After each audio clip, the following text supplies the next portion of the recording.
Speaking of opposition o yung pagkakahati-hati po dito sa slate no, ng mga presumptive na mga senators, sa inyo pong perspektibo, ilan po ba talaga mula sa alyansa ang nakapasok sa top 12 at ano po ang magiging implikasyon nito sa presidential legislative agenda ni Pangulong Bongbong Marcos? Sa ngayon po, ang bilang po ay 6 ang nakapasok. Pero tapos na po ang eleksyon, nagsalita na rin po ang taong bayan. Sa paningin po ng Pangulo, wala na pong alyansa, wala pong PDP, walang anumang kulay ng politika. Dapat lahat po na nahalal ay magkaisa-isa, magkaroon po ng kooperasyon.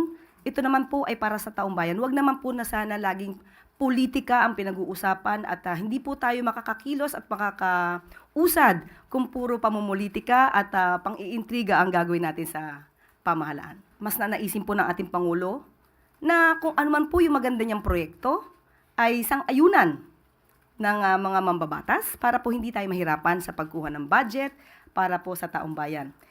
Hindi po hadlang din ang Pangulo kung ano man po ang kanilang mga suhestyon. Kung ito man ay hindi naaayon sa programa ng Pangulo. Kung ito naman po ay may valid reason, ito naman po ay pakikinggan ng Pangulo. Pero sana po kung ano man po yung hiling ng Pangulo at ng administrasyon para sa taong bayan, huwag naman po sana nilang hadlangan dahil lamang sa politika.